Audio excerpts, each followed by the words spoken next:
Sphinx. Salutation from Julius Caesar. I've wandered in many lands, seeking the lost regions from which my birth into this world exiled me, and the company of creatures such as I, myself. I found flocks and pastures, men and cities, but no other Caesar.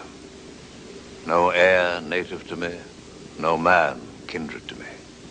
None who can do my day's deed, or think my night's thought. In the little world yonder, Sphinx, my place is as high as yours in this great desert. Only I wander, and you sit still. I conquer, and you endure. I look up and am dazzled, look down and am darkened, look round and am puzzled, whilst your eyes never turn from looking out to the lost region, to the home from which we have strayed. Sphinx, you and I, strangers to the race of men, are no strangers to one another. Have I not been conscious of you and of this place since I was born? Rome is a madman's dream. This is my reality, an image of the constant and immortal part of my life. Silent, full of thoughts, alone in the silver desert. My way hither was the way of destiny, but I am he of whose genius you are the symbol.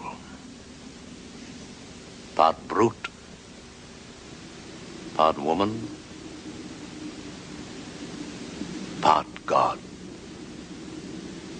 Nothing of man in me at all.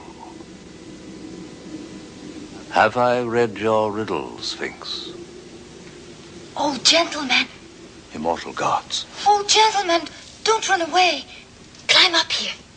Quickly, or the Romans will come and eat you.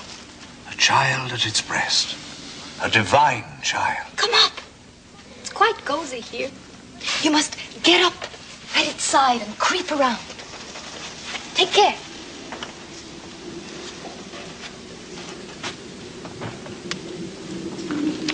That's right. Now sit down. You may have its other paw.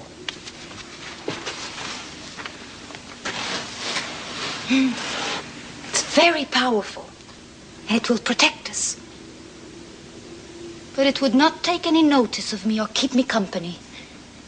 I'm glad you have come. I was very lonely.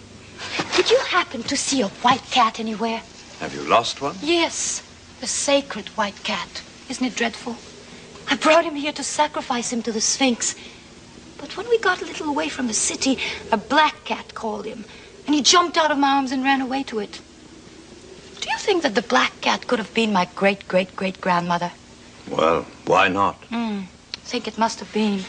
My great-great-grandmother was a black kitten of the sacred white cat, and the River Nile made her his 7th wife. What are you doing here at this time of night? Do you live here? Of course not. I am Cleopatra, Queen of Egypt. And I shall live in the palace at Alexandria when I have killed my brother who drove me out of it. When I'm old enough, I shall do just what I like. I shall be able to poison the slaves and see them wriggle and pretend to my nurse, Tatatita, that she's going to be put in the fiery furnace. Meanwhile, why are you not at home and in bed? Because the Romans are coming to eat us all. You're not at home and in bed either. Yes, I am.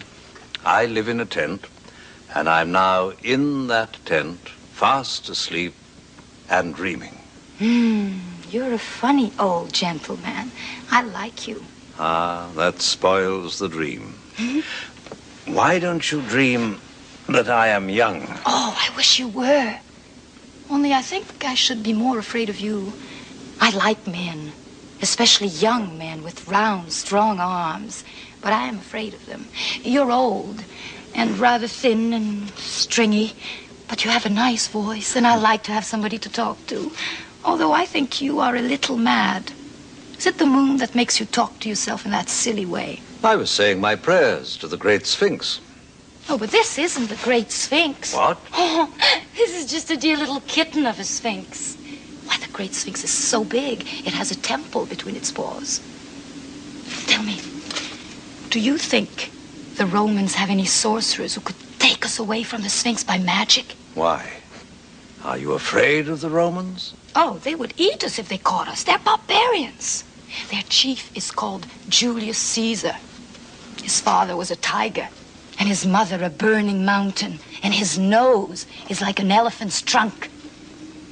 They all have long noses, and ivory tusks and little tails, and 7 arms with 100 arrows in each, and they live on human flesh. Would you like me to show you a real Roman? No, you're frightening me. Oh, no matter. This is only a dream. It's not a dream. It's not a dream. Ah! Stop! How dare you? You said you were dreaming. I only wanted to show you that you were not dreaming. Oh, come. Don't cry. Don't cry. A queen mustn't cry. I'm afraid of the Romans. Cleopatra, can you see my face well? Yes. Do you notice that I have a rather long nose? Oh. It's a Roman nose, Cleopatra. Ah! Bite him in two, Sphinx! Bite him in two! I meant to sacrifice the white cat. I did indeed. Ah! Cleopatra, Caesar never eats women.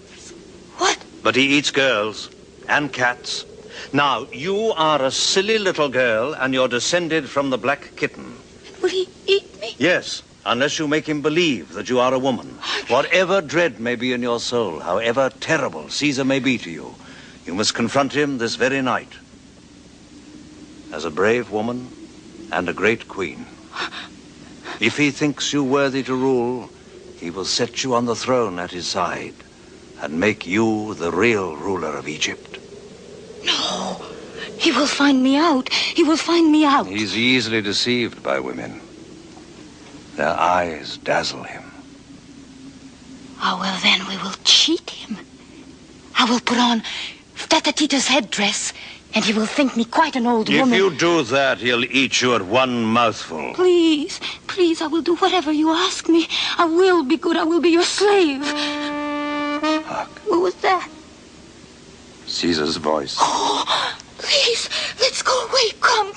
You're safe with me until you stand at your throne to receive Caesar. Now, lead me thither. I will.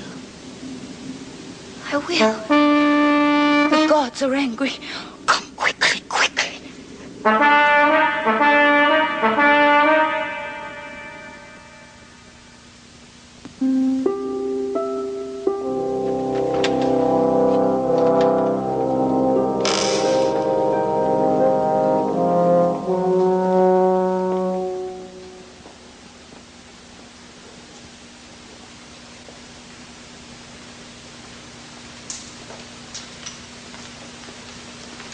What place is this? This is where I sit on the throne when I'm allowed to wear my crown and robes.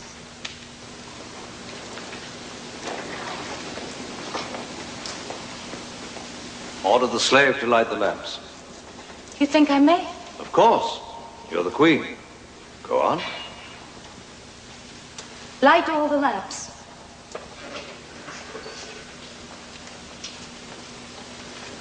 Stop! Oh. Who is this you have with you? How dare you order the lamps to be lighted without my permission? Who is she? Tatatita. Chief nurse to Queen Be Cleopatra. silent. I speak to the queen. Is this how your servants know their places? Tell her to go away. And do you do as the queen has bidden? Tatatita, you must go away just for a little.